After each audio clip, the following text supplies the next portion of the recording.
Hello YouTube 嘅朋友，大家好啊！我哋大話都差唔多超過1年冇拍過片啦，因為工作忙同埋陪小朋友嘅關係，我哋用晒大部分嘅時間啦，所以咧真係好佩服好多 YouTuber， 又可以照顧到家庭，又可以頻拍片擺上網喎，的確一啲都唔容易噶。今次我哋主要係記錄啱啱過咗嘅暑假返香港探親，順道去埋東京玩嘅遊記喎，所以你會見到我哋由香港搭機場快線出發，感覺就好似以前去旅行咁樣啊！啱啱出發嗰朝啦，香港落咗一場好勁嘅黑雨，搞到好多航班都取消或者係 delay 晒。機場充滿晒滯留嘅旅客，想揾個位坐都唔易啊！我哋見到好多旅客甚至乎瞓喺地下或者係踎喺地下度。我哋呢啲本地薑就梗係識得去揾位坐噶啦。飛機 delay 咗差唔多近4個鐘，終於可以上飛機啦！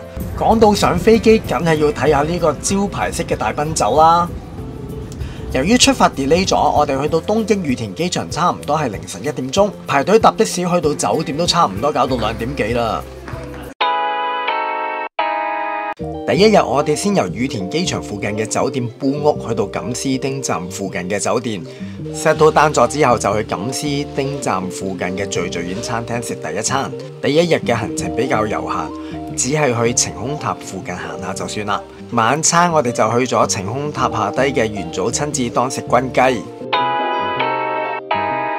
第二日我哋一早就去咗船橋嘅安徒生公園。開頭我都會諗點解要去到船橋咁遠呢？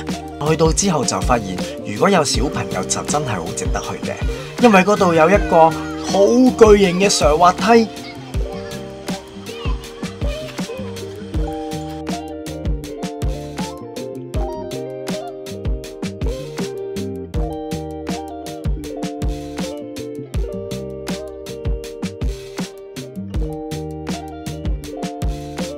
又有一個好大型嘅水上遊樂場，你睇下，玩到唔捨得走啊！都明嘅，大熱天時有得玩下水，真係好爽噶。對於嗰個水上樂園，你睇下，返到嚟都記憶猶新啊！等我問下呢一個用家嘅感受先。個水上樂園好唔好玩噶？好玩噶，仲有好多游水嘅玩具玩添。係咪玩到唔捨得走先？係啊！嗰度仲有風車屋、滑草場、小綿羊，同埋都幾隱蔽嘅遊樂區。下晝玩到咁耐，梗係要食翻啲好嘢啦。我哋就出醒去咗東京新丸站大樓嘅炸豬扒專門店聖吉食炸物。話你睇下，成半隻手臂咁長嘅炸大蝦，仲有鎮店之寶嘅炸豬扒，當然仲有好好味嘅炸帶子球啦。返到溫哥華1個月多啲，我都仲好回味啊！佢嘅真材實料，真係連味噌湯都充滿着濃濃嘅草藥味㗎。消防車出動了，救火救人靠晒你。我哋一早就去咗位於四谷三丁目附近嘅消防博物館，嗰度除咗展出咗古董嘅消防車同埋救護車之外，仲有古代嘅消防隊各種嘅救火工具，而且仲詳細繪畫咗古代救火列隊嘅樣。嗰度咧仲有咧互動遊戲，小朋友畫完架救護車就可以直接升上大銀幕去救人啦。最後仲有一架真實嘅消防直升機，估唔到最後俾佢發現咗大量嘅消防車同埋救護車模型添啊！做完消防英雄，就到另一個行程嘅重點午餐，我哋就去咗位於人形町嘅壽喜燒老鋪金貝。嗱，佢啊真係識食啦，平時唔太食牛肉嘅佢呢，嚟到竟然自動自覺不停咁食和牛嘅壽喜燒，全程有專人即席喺台邊幫你煮，確保質素㗎。食完嘢，我哋去咗秋葉原 shopping， 夜晚就去咗食鰻魚飯啦。不過因為豬隊長唔食鰻魚，而又係主力攝影師，所以鏡頭就跟咗我去食呢一個韓國嘢啦。喺旅行期間有少少嘅自己時間，其實又真係幾爽㗎。香港好多人都係鐵路迷，而日本鐵路嘅專業正源於日本人嘅認真。你睇下呢個火車司機，每個一個燈位或者係關鍵嘅地點都自我再確認嘅，咁就知道佢哋係幾咁嚴謹啦。所以我哋都專程去拜訪咗埼玉市嘅大公鐵路博物館喎。你睇呢位小車長又真係幾有板有眼嘅。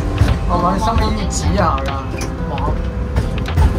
咁樣指下，使唔使啊？未有燈。哦，未有燈，一陣有燈嚟。好似1、2、3、4嘅喎，有 station。好啦。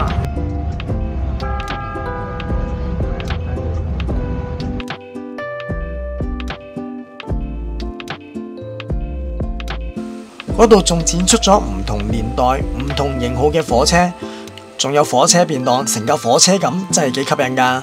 就算唔係鐵路迷，都會變成鐵路迷啦。差啲唔記得講，嗰度仲有一個大型嘅火車模型，嗰個精細程度簡直令人嘆為觀止啊！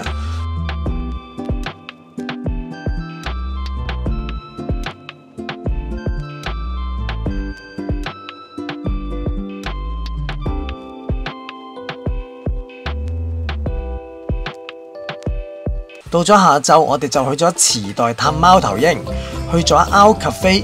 對於一向中意貓頭鷹嘅佢，出發前已經超級期待啦。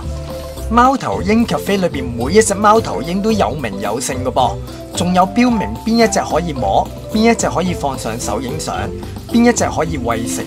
店員都好熱心，主動幫顧客影相。店裏邊亦都好多打卡位添。有個小朋友明明好中意貓頭鷹，但去到又驚，想摸又唔夠膽摸，唯有爹哋媽咪示範下，佢先夠膽摸一下。講明 cafe 當然有嘢食啦，不過唔係俾你食，係俾佢哋食噶。睇完佢哋食，自己都肚餓啦。夜晚我哋就去咗池袋附近嘅牛舌利九充飢。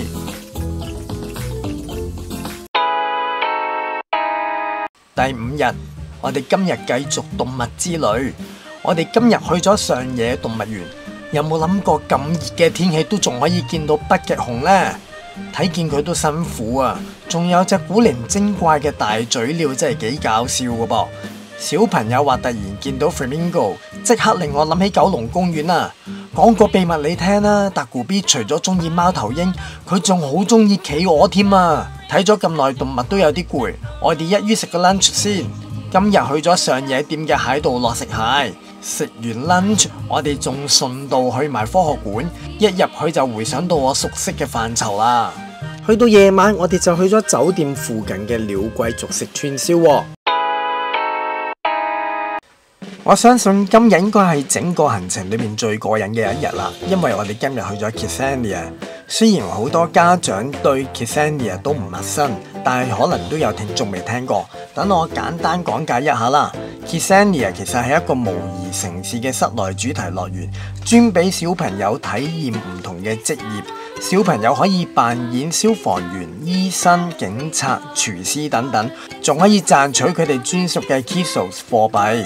成個體驗設計係寓學習於娛樂之中，等小朋友喺遊戲裏面認識整個社會同埋培養佢哋嘅責任感。一去到有個小車迷即刻衝咗去話要揸電動車，但係嗰度同現實世界一樣，要揸車就要先去考車牌，因為太多人排隊考啦，所以都要排好耐。你睇下佢好認真咁樣去學車同埋考車喎，一剔過合格之後就可以去租車兜風玩啦。架車行到咁上下，要去油站入油，油站裏邊仲有小工作人員幫手抹車。用咗咁多 Kissos 錢租車，係時候要開工賺翻啲使費啦。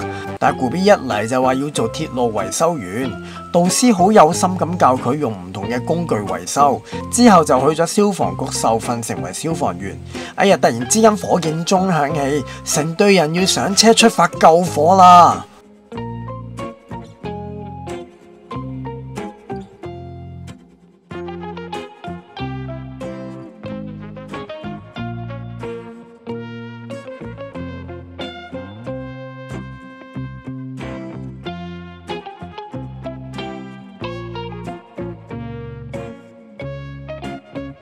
好啦，打咗2份工，出咗糧，啲錢放喺枕頭底都唔係好安全，都係開翻個銀行戶口穩陣啲。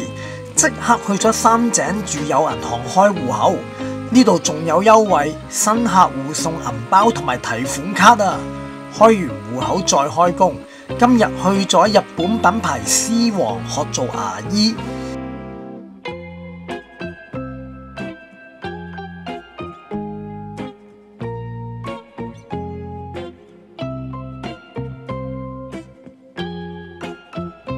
呢個新晉牙醫真係有板有眼喎，唔好以為佢淨係會做專業人士，有時去 Bandai 玩具廠做下工廠工人都唔錯。正所謂近廚得食，今次就係整領蛋玩具啦。其實做下工人都可以好開心㗎。既然稱得上係車迷，當然要學下汽車設計啦。而家佢就係用緊泥膠嚟到設計緊一部新型汽車嘅外形啦。上晝去完 Kidsania 玩，唔好俾佢停，下晝繼續去 teamLab Planets。不過真係估唔到，即使準時到都要排長龍。以前搞活動都聽過咩沉浸式體驗啊，咩 teamLab 啊，今日終於可以親身體驗啦！真係遲來嘅大鄉里啊！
本來冇乜特別期望，但係入到去又真係俾咗一個好大嘅衝擊我。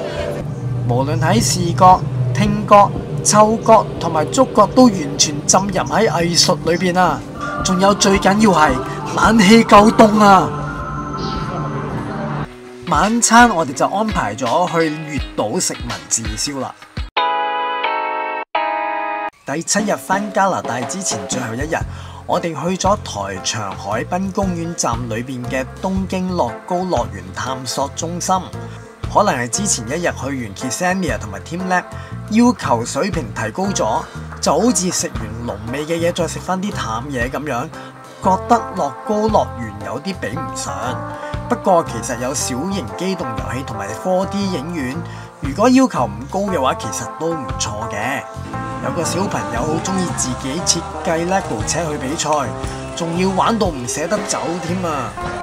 跟住我哋就去咗一間好出名嘅回轉壽司食下午茶，嗰度超多人排隊啊！因為太肚餓，所以都唔記得咗影相添啊！之後就去咗東京一番街 shopping， 估唔到新鮮炸嘅卡樂 B 都幾好味噶噃。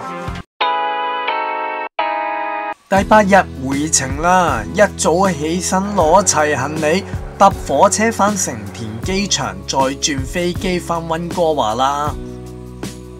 日本之旅我哋揀咗暑假呢個時間去，沒有最熱，只有更熱。返到香港探親都已經又濕又立啦，點知去到日本仲熱喎，而且好多地方都唔夠冷氣。甚至乎寫住弱冷氣，加上我哋去好多空曠嘅地方，真係曬到爆炸。好彩今次親子日本遊都達到預期目標，小朋友玩得開心，成為佢成長裏邊其中一個美好嘅回憶。如果你中意我哋嘅 YouTube 影片，請你 Like、Subscribe 同埋 Share 啦。如果你哋想第一時間收到新片嘅通知，咁記得撳埋呢個鐘仔喎。